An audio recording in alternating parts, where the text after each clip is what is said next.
roles, this module, I like to kind of go through a kind of a life cycle of an idea or a feature all the way through all of the events and the roles to kind of show how they interact with this idea or this feature as it becomes developed through the model, through the framework. And so let's do that. And it all starts out, I'm going to start at the top here. It starts out with stakeholders. So let me put in 3 stakeholders. And the stakeholders, they have ideas that they need, or they have features that they need. Maybe some of you are in infrastructure, maybe some in software development, I'm not sure, but anyways, stakeholders would have some needs, whether it be something like a storage array added to a data center, or whether it be a new form added to some application. They have some ideas. So from these stakeholders will come these ideas. Some of them are small effort ideas. Some of them are large effort ideas. Some of them are small value. Some of them are large value, but they keep coming.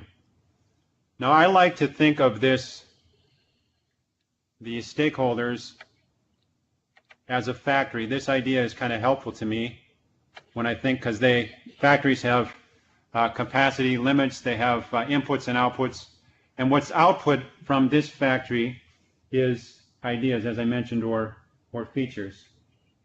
So let me grab this and label this the stakeholders right there. All right, now you may have already heard that when we talk about agile methods, that this is part of a family of approaches of iterative and incremental delivery. And it's kind of characterized by breaking down the project into pieces and delivering in order of priority. And then value is delivered in phases over time, not all at once. Okay? So we've got these ideas coming out, and we know that we've got to do some work with these ideas. So, oops.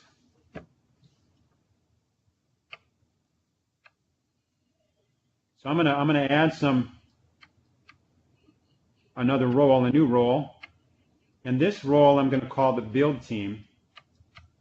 And I like using the label the build team as opposed to the development team, because we've been talking a lot to people from infrastructure as well as software development, and so the build team, even infrastructure, they build things, so build team seems to work a little better for everybody.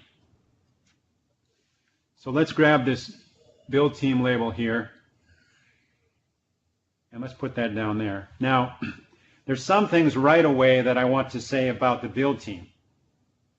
And the build team has 4 characteristics that are important to us today. And this is that they are co-located, self-organizing, cross-functional, and they have no titles. Okay? Now, when we talk about software development and we say that they're co-located, what we mean is that, when I started in software development, we used to have a floor of analysts and a floor of developers and a floor of testers. And I know Dee already talked to you about how Agile is different from Waterfall. But we were doing Waterfall back then, and so we'd start out doing all the analysis up front, then we'd hand it off to the developers, and they would do all of their work, and then they would hand it off to the testers. But here we have a very different model, because we have all of those members resident on the team, all of the skills that we need in order to deliver on the work that's ahead of us is resident on that team. That's why we call that a co-located cross-functional team. That's what we mean by cross-functional. So co-located, in pure Agile, that's all about working together in a room, being a team. But in today's world at 3M, co-located has to accommodate virtually connected for teams like the India Development Center and Costa Rica and Manila. For me, I work in in Polaris in MTDQM, and I have a team that has a representation from all of those 3 areas that I just mentioned on the build team. So we have these ideas from the stakeholders, and all of these are going to start stacking up. They're just going to start stacking up all over the place. And we know that the build team has some capacity constraints. You've already talked about stories, and maybe this team can do 4 stories per week. And of course we know that the idea is there's going to be more than 4 per week. They're going to keep coming, and they're going to stack up. Now, this inventory, or I like to think of this almost as a warehouse of ideas, it has a name, this warehouse of ideas, and it is called the product backlog. The product backlog is all of these ideas, features, sometimes it's defects, any work that we need to do to our product is in the product backlog. We call those product backlog items. All right, so let's introduce our first really important role of the day. And this individual is called the product owner. Now, the product owner, I like to say, is outwardly focused.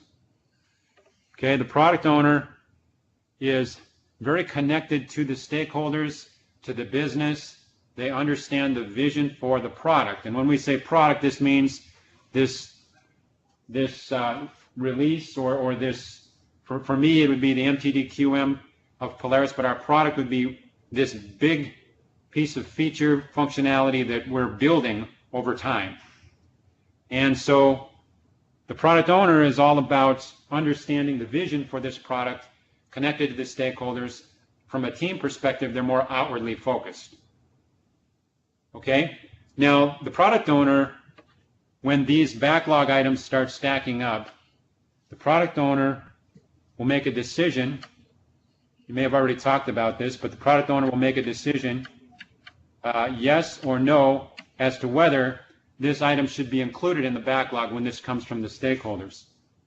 If it is no, it will get trashed, most likely. If it's yes, it will go into the backlog.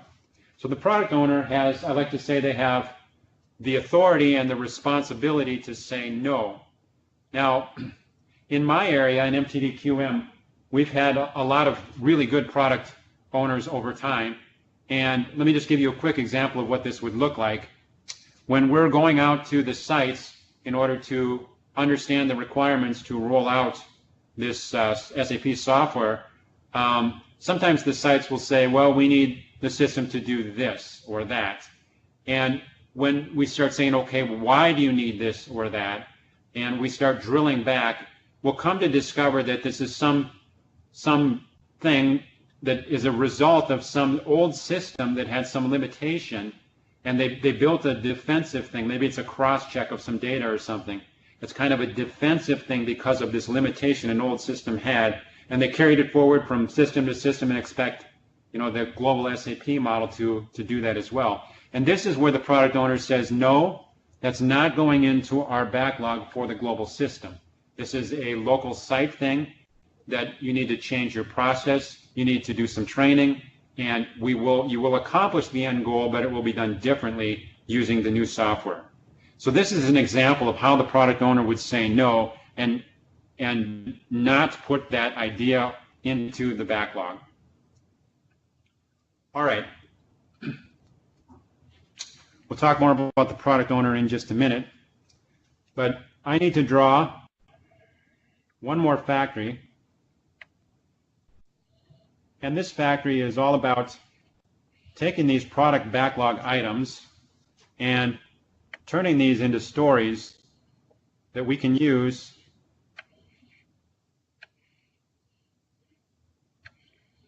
as a part of the development work that we're doing. So these stories will get loaded up to deliver to this factory if the product owner says yes. Okay? Then they'll get delivered here, and that's the input to this factory. Now, I got to draw some individuals here. And in this factory the input is the product backlog item, and the output is a well-written story. Okay? So this is a role here that we used to call story author, but we don't anymore. And the reason is because anybody can write a story. We want to get to the place where the corporation, the organization is trained well enough that everybody knows how to write a story. Anybody can enter a story into the product backlog for review by the product owner. Anybody can do that. But needless to say, it is a role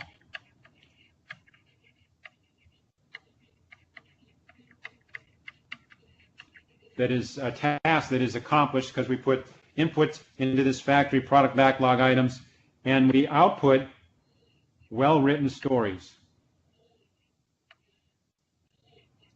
That's what comes out of this factory. Now, how do we know these stories are well written? They must meet what we call the definition of ready. This indicates that that story is ready to be delivered to this factory that is the build team. And what does the definition of ready look like? Let me just mention this quickly. We'll go over this more as the week progresses. But just quickly, is the team adequately staffed to complete the backlog item? Okay? This is one thing that might be in the definition of ready. Is this backlog item estimated and achievable in the sprint? Is the technical approach understood? Can subtasks for this story be created? And is the acceptance criteria clear and testable? So these will all have acceptance criteria that is clear and testable. They will all be able to create tasks, and they will be achievable in the sprint. Okay? That's the output of this factory here. Now, I'm going to draw a stop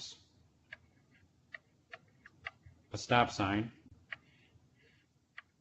And this stop sign is our first event.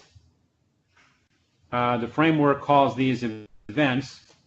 And the first one is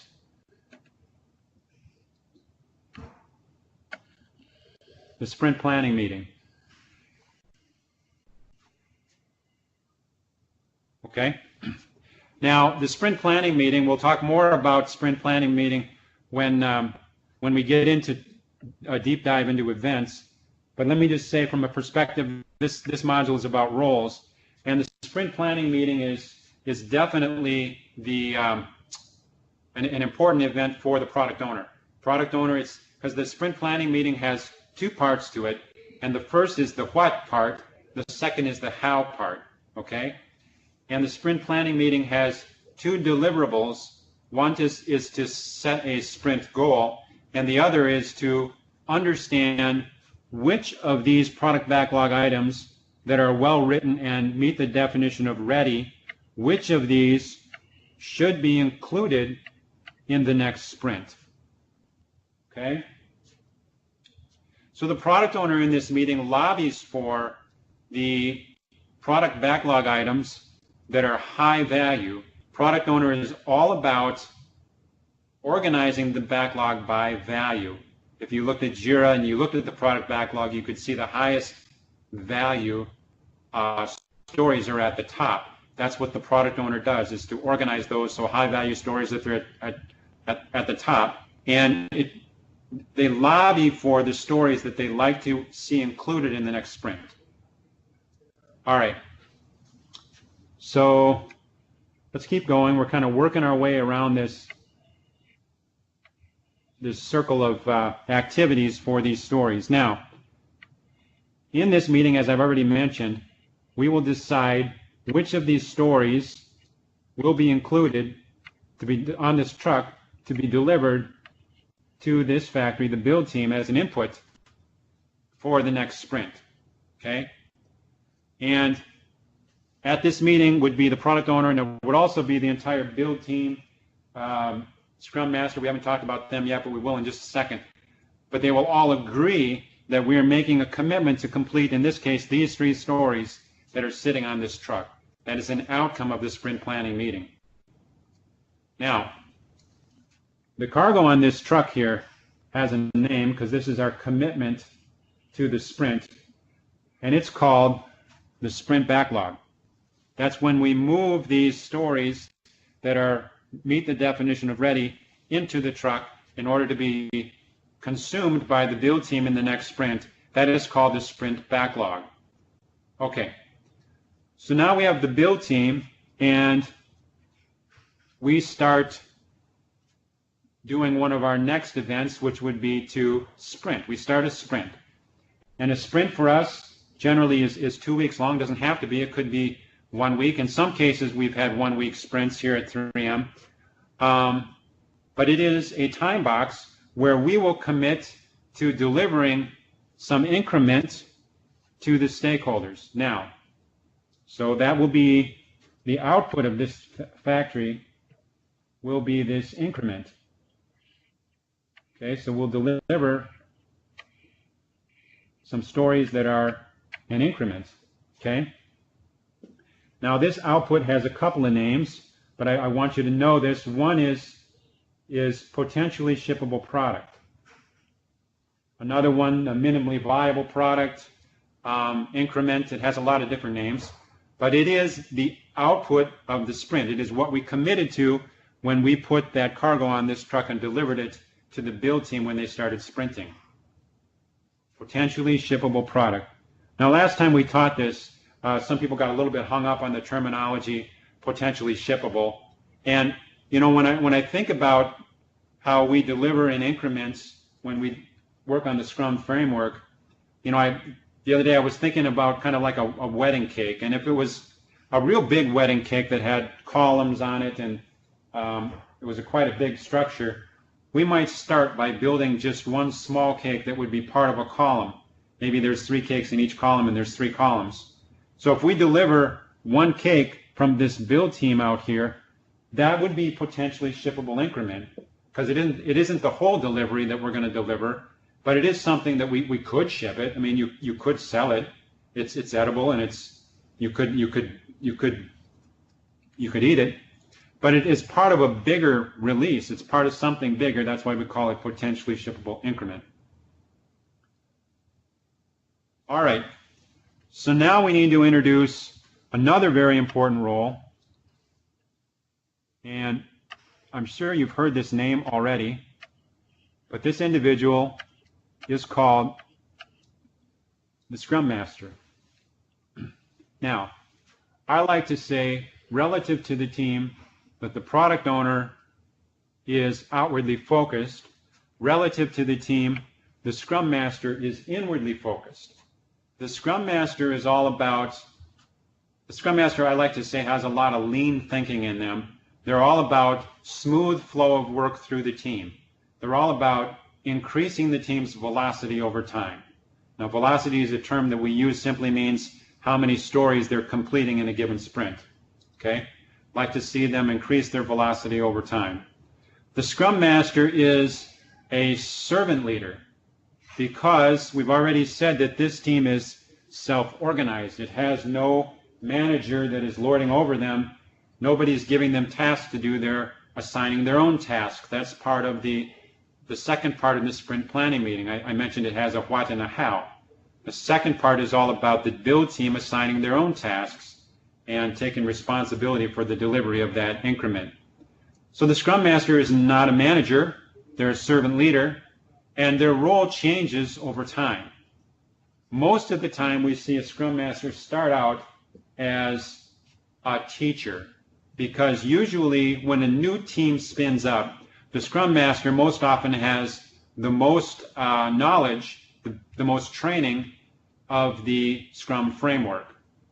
That is because the Scrum Master is a defender of the framework. I like to say They're both a defender of the framework and a defender of the team. Okay? So they'll start out as a teacher, but they like to see when the team, the build team, when they start really getting it, they like to see the team start solving their own problems, solving their own impediments, and moving the team forward themselves. They like to see that as a servant leader. So let me just quickly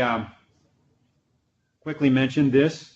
I mentioned the team has started sprinting, and there's another event that's important once we start sprinting called the daily stand-up meeting. We'll talk about this a lot more as the week progresses, but this is a daily meeting, as the name implies, where the Scrum Master is there. Oftentimes, at least in the beginning, they'll run the daily stand-up and go around from individual to individual and go through those tasks and ask the questions, what did you do yesterday? What are you going to do today? And do you have any impediments?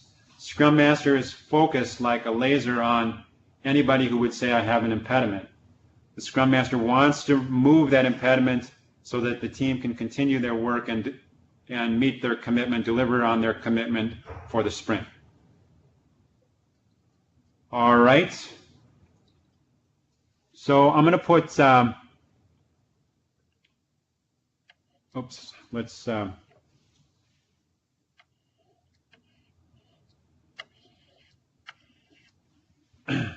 so in order to kind of finish this up, we've got to load up the output of the development team that is our potentially shippable product that is a result of the sprint.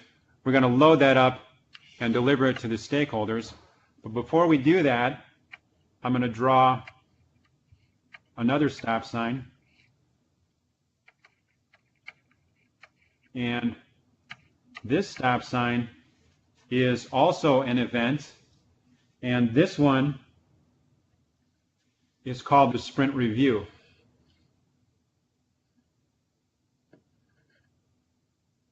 Oops, sorry.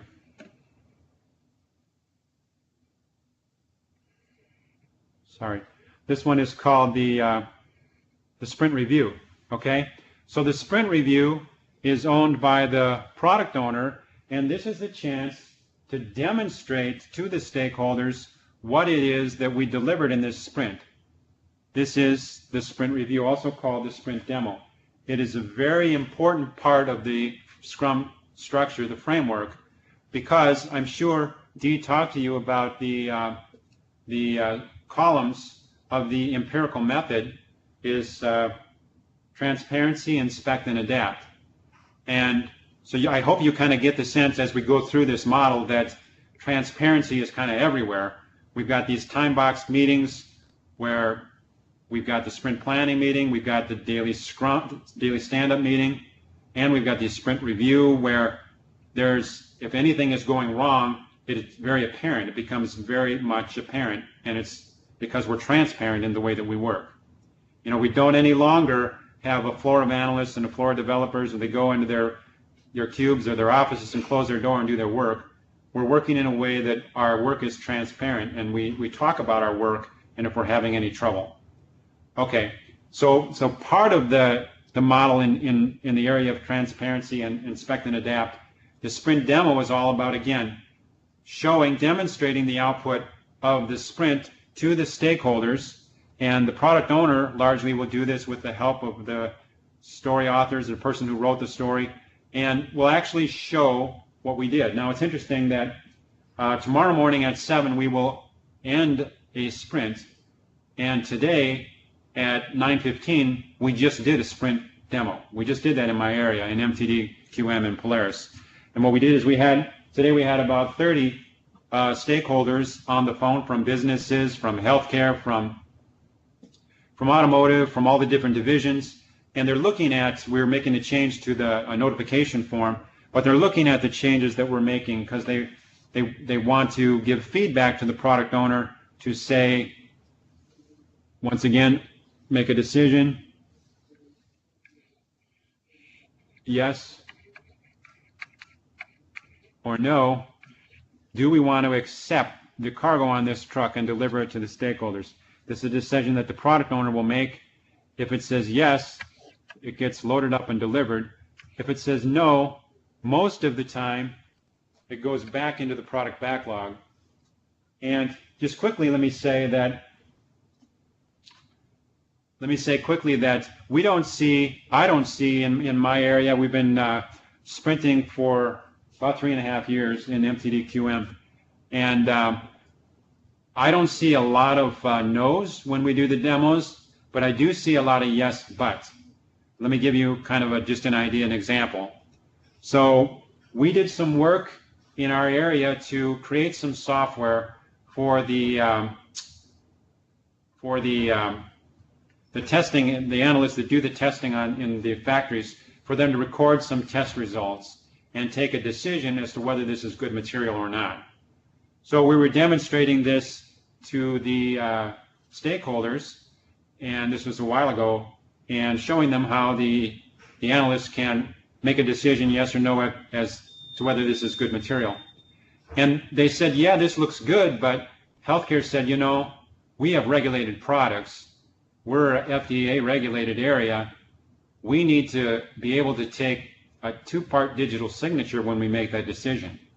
So then it's like, oh, okay, yes, we accept, but we have to write a new story. That's the yes, but. Yes, we will take what you've done, but you have to do some more work on this. We need another story. That is, create a 2-part digital signature for those who make a decision about the quality of the material. All right, so we've talked about the product owner quite a bit. We've talked about the Scrum Master. We've introduced the events. We've talked about the build team. These are the important roles. But let me just say,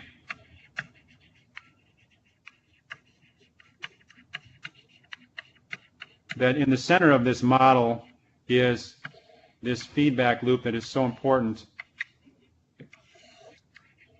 from the stakeholders to the product owner to the team and then back to the stakeholders. It's this feedback that makes it all work. Because I like to say that, you know, when we compare this to waterfall and we talk about the backlog, every project has a backlog, and these are the ideas, the features, the bugs, whatever it is. It's just the work that needs to be done to be delivered. And waterfall assumes that the backlog is healthy and in good shape, does all the analysis up front, and then continues with the project through development and testing. And this is why they do scope lock after they've done the analysis, because they don't want anything to change. That would be bad. We need to have a scope change if anything changes, because we've already done all the analysis. Changes is bad in that scenario. It calls into the question the integrity of our analysis.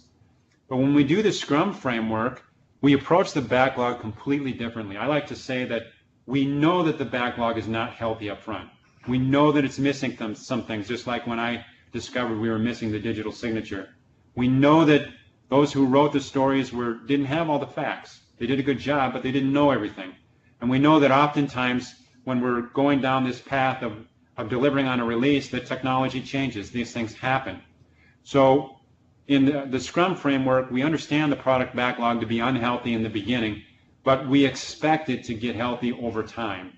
This is because we keep pushing this feedback back into the backlog. We keep amending the backlog, changing it, creating new stories, deleting some stories, modifying stories. This is how the backlog gets healthy over time, and this is how we are able to deliver something of value to the stakeholders and have delighted customers.